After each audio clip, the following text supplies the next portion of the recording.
안녕하세요. 일렉트로캠입니다. 오늘도 재미난 진짜 신기한 테슬라 이야기를 해볼까 합니다. 근데 시작하기 앞서 삼성님 감사합니다. 3D 프린터에 대해서 이제 질문을 해주셨는데요. 로켓랩뿐만 아니라 지금 스페이스X도 3D 프린터를 씁니다. 그래서 이제 3D 프린터에 대해서 어떻게 이제 전망하는지 저의 의견을. 근데 3D 프린터가 이제 너무 다양해져 가지고요.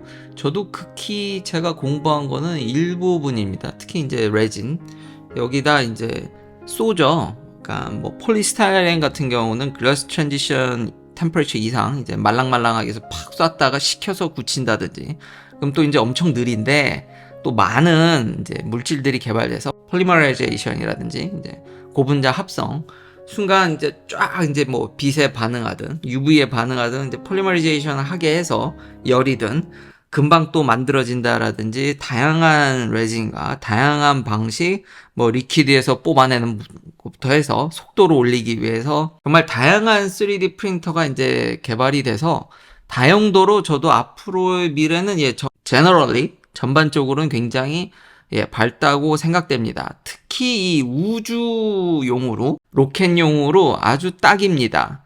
그리고 요게 바로 이제 장단점을 보여줄 수 있는데요. 일단 스페이스X는 엔진 컴포넌트라든지 여기 fuel system, heat shield, valve and fitting, payload fairing, 이제 grid pin 돌아올 때 착륙하는 그 일부분들을 이제 3D 프린터로 이제 만든 거죠. 3D 프린터의 장점이 뭐냐면 제가 원하는 디자인을 바로바로 설계해서 3D 스트럭처로, 그러면서 어느 정도 양산까지도 가능하다라는 겁니다.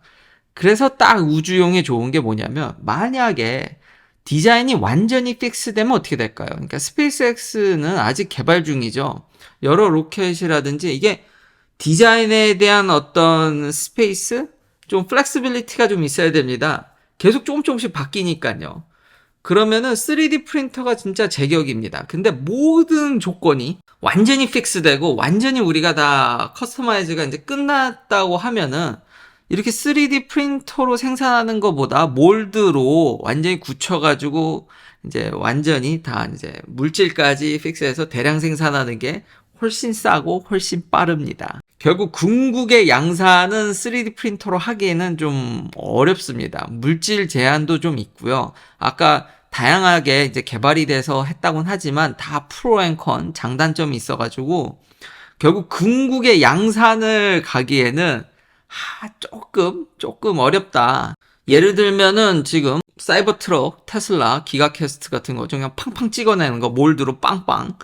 그게 이제 궁극의 양산의 끝판왕이라고 할 수 있겠습니다. 근데 계속 연구 개발이 필요하면서 어느 정도의 양산성이라든지 디자인 체인지에 있어서는 이것만한 게 없고, 특히 대학이라든지 연구소에는 너무 딱이죠.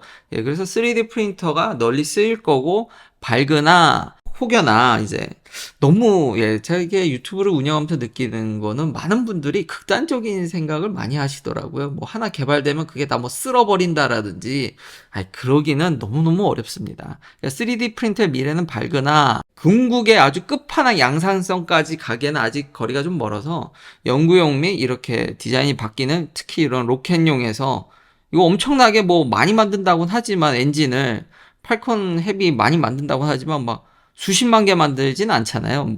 아직은. 그런 용도에는 정말 딱이다. 그리고 이것뿐만 아니라 이제 나노 파티클이라든지 작은 면에서도 유리한 면들이 많아서요. 집 짓는 용으로도 진짜 괜찮을 것 같습니다. 왜냐면 집을 미국에서는 좀 다양한 디자인을 원하는 경우도 많아서요. 근데 이제 결국 정말 규격화돼서 찍어낸다 그러면은 좀 힘든 면도 있지만, 플렉시빌리티를 좀 가져가면서 만드는 거에 있어서는 어느 정도 양산성, 다시 한번 그 부분에 있어서는 아주 밝기 때문에 계속 발전하지 않을까 싶습니다. 근데 그렇다고 해서 그러니까 3D 프린터가 맞는 영역이 있는 거지, 얘가 그냥 다 해먹는다, 모든 걸 그냥 끝내버린다, 이렇게는 생각을 안 하셨으면 좋겠습니다. 그렇지만 미래는 밝습니다. 자, 테슬라의 이제 마켓쉐어에 대해서 이제 말이 많더라고요. 특히 제가 있는 이 캘리포니아에 말이 많은데, 왜냐면 마켓쉐어가 줄었거든요. 그래서 이제 난리 난 거 아니냐. 그래서 주식도 좀 밀리는 것 같고, 그거보다는 일론 머스크도 어닝콜에서 많이 얘기했지만 경제적 상황이 더 큰데, 한번 또 종합적으로 미국에서 느끼는 경제적 상황에 대해서 또 한번 가끔 가다가 또 이렇게 저도 업데이트를 하니까요. 그에 대해서 이제 얘기를 하겠지만, 일단 마켓쉐어에 대해서 한번 이야기를 해볼까 합니다.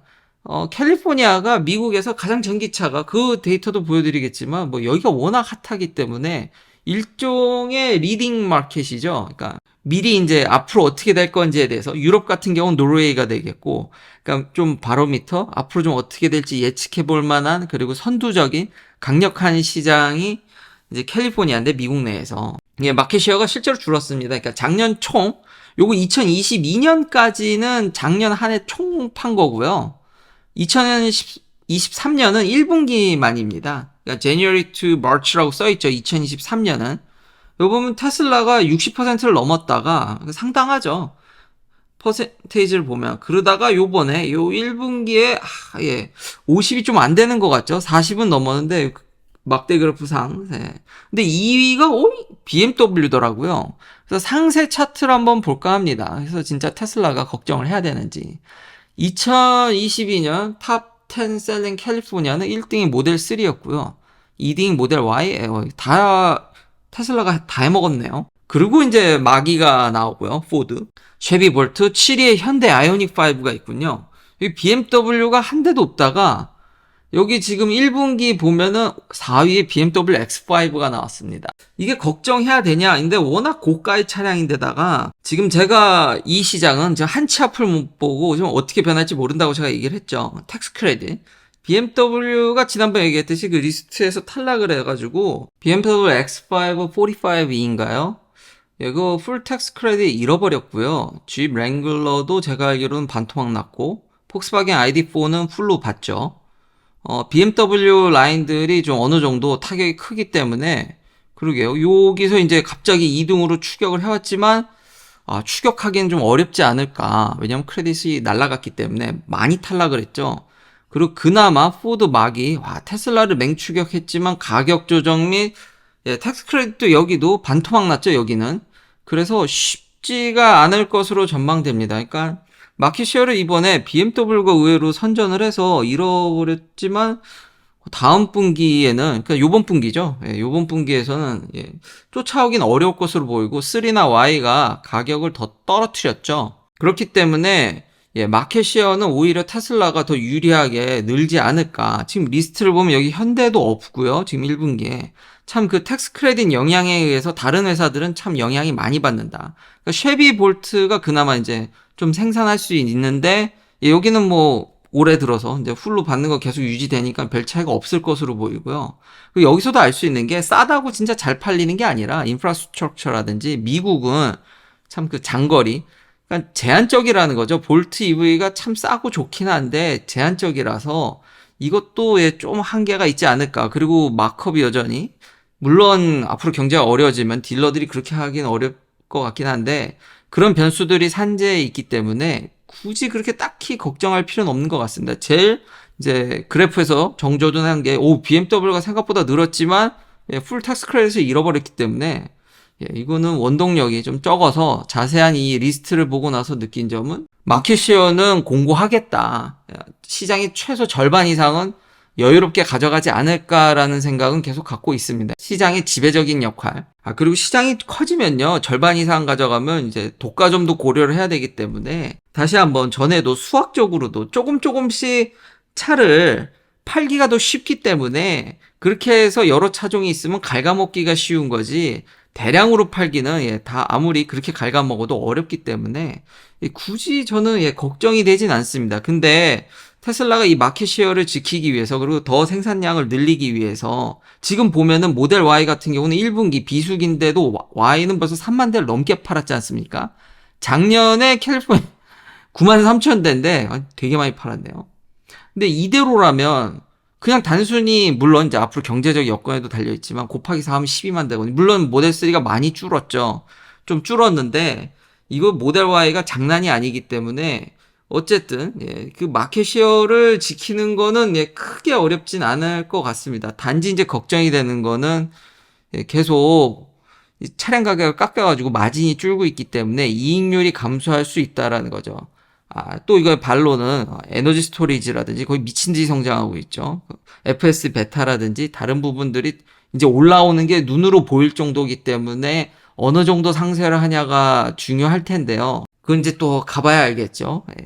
근데 마켓쉐어적인 측면에서 그리고 시장에 미국에서 주도적인 역할을 잃어버리지는 않을 것 같습니다. 이 리스트를 봐서는 참 작년과 요 1분기에는 참 없던 BMW가 들어오고 참 많은 게 바뀌어가는데 테슬라만 제자리를 잘 지키고 있는 것 같습니다. 캘리포니아 내에서도 여기만 전기차가 잘 팔립니다. 대단하더라고요. 어쩐지 여기만 테슬라가 너무 많이 보여서 여기만 정말 핫한 거죠. 나머지 지역은 그다지 캘리포니아 안에서도 여기 베이에리어만 난리가 났더라. 다른 지역은 참 한산하다라는 게 물론 전기차는 여전히 폭발적인 성장세를 보이고 있습니다. 21%, 뭐 여기 한정이긴 한데 장난이 아니긴 하네요. 근데 이렇게 올리는데, 그러니까 서서히 올라오다가 요거를 다 테슬라가 지금 여기까지도 테슬라가 기여하고 있다라는 게 아주 명확하죠. 그래서 아직까지는 이 리스트를 상세히 봤을 때 글이 다시 한번 우려스럽진 않더라. 자세히 보더라도 계속 주도적인 영향을 끌고 갈 것 같습니다. 자, 마지막은 두 가지인데요. 테슬라가 중국에서 만든 모델 Y를 캐나다에 지금 엑스포트 한다는 로이터발 익스클루시브랍니다. 단독 뭐. 근데 물론 이제 다 퍼지겠죠. 그래서 로이터발이라서 이걸 잘 믿을 수가 좀 아주 신빙성이 로이터가 많이 떨어졌죠. 옛날과 달리. 뭐 그래도 여기서 이렇게 얘기를 하니까. 일단 재미난 건데요. 왜 재밌냐면은 저거 LFP거든요. 그러니까 저가형 모델 Y를 중국에서 만든 거를 캐나다에 수출한답니다. 근데 제가 들리는 소문에는 인산철은 뭐 추운데 못 판다고 그런 얘기 하시는 분이 있는데 테슬라는 좀 미쳤나 봅니다. 주행거리는 지금 제일 낮은 그러니까 4680을 탑재했지만 약간 조금 떨어지는 그거보다도 주행거리가 조금 EPA 기준으로는 좀 떨어지는 것으로 보이는데요. 근데 가격은 더 쌉니다. 좀 더 싸서 이게 서브시디가 된답니다. 캐나다에서 보조금을 받을 수 있다 그러는데 이것도 신기한데요. 아니 중국에서 생산된 인산철 모델 Y를 캐나다에서 팔면서 보조금까지 받을 수가 이래도 되는지가 저는 그래서 여러모로 좀 의심스러운 정황이 조금 있긴 한데 근데 LFP를 추운 겨울 지방인 캐나다에 팔아도 저는 크게 무리는 없다는 생각은 듭니다. 왜냐면 셀 자체는 그쵸 이게 견디기가 일단 리튬 이온 배터리는요 뭐 하이니켈이건 인산철이 좀 더 여유로운 건 사실인데 일단 추위에는 힘들지만 이게 많은 분들이 팩을 잘 등한시하셔서 셀만 보셔서 그렇습니다. 그러니까 팩 내에 온도를 유지하게끔 그러니까 히펌프라든지 테슬라가 그런데 이렇게 기술 개발을 엄청나게 해서 아예 집에도 설치하고 그 힙펌프가 이래서 무서운 겁니다. 그러니까 온도를 잘 유지하게끔 되기 때문에 최상의 퍼포먼스를 내게 유지하는 면이 있기 때문에 파는 데는 뭐 큰 무리가 없지는 않겠으나 이래도 되는지는 북미에다가 중국에서 만든 하여튼 테슬라는 많이 만들면 참 이렇게 판로를 개척하는 것도 참 대단한 것 같습니다. 정말 최초의 북미에다가 중국산 셀이 아니라 모델 Y가 추운데 인산철을 탑재하고 들어온다고 하니까 한번 좀 그 기출을 어떻게 파는지 좀 지켜볼 필요는 있는 것 같습니다. 그리고 마지막은 진짜 마지막으로 리제너레이션 브레이크가 돌아왔습니다. 테슬라가 기본적으로 강력한 리제너러티브 브레이크 회생 제동을 그냥 계속 때렸는데요. 이제 옵션이 생긴 거죠. 소프트웨어 업데이트로 이게 돌아왔습니다. 있다가 없앴다가 다시 있게 만든 건데요. 이제는 스탠다드보다 로우로 그러니까 덜 걸리게 항의했던 분들이 조금 있죠. 많진 않은 것 같습니다. 왜냐하면 트위터에서 보면은 이걸 누가 쓰겠냐라는 의견이 대다수거든요. 여기서는요. 뭐 그래도 이것 때문에 이제 익숙하지 않다라든지 뭐 사고로 이어질 수 있다라는 소수의 의견도 있기 때문에 일단 소비자한테 옵션을 주는 건 나쁘지 않다고 생각이 됩니다. 그러니까 테슬라는 참 이런 게 좀 대단한 것 같습니다. 그러니까 소프트웨어적으로 이렇게 기능이 다시 돌아오고 컨트롤 한다라는 게 이런 세세한 소비자들의 의견도 어느 정도 이렇게 반영되는 것 같아서 전반적으로 이 회사가 하드웨어적으로는 진짜 좀 그런데 소프트웨어적으로는요, 이렇게 써보면요, 이런 것까지 케어해주나? 그냥 차 타고 내리면 별도로 뭐 열쇠를 잠근다는 게 아니라 멀어지면 당연히 차가 잠기는데 자동으로 이제 창문도 올린다든지 주변에 보니까 테슬라 차량은 그냥 스마트폰만 들고 다니고 들락날락하고 창문도 열어놨다가 나가서 나중에 자기가 닫을 수도 있고 자동으로 닫히지만 여러모로 보면은 다른 회사에서 차에서 볼 수 없는 그 지원되는 환상적인 기능들, 주행 보조, 자율주행을 떠나서라도 이게 생각보다 그런 게 요소에 되게 많아서 되게 센시티브한 케어를 받는다라는 생각이 듭니다. 이런 것도 좀 더 소비자의 소수 의견이지만 더 반영돼서 차가 더 많이 나아졌으면 좋겠습니다. 긴 영상 시청해주셔서 감사합니다. 다음도 테슬라 관련 이야기들로 찾아뵙겠습니다.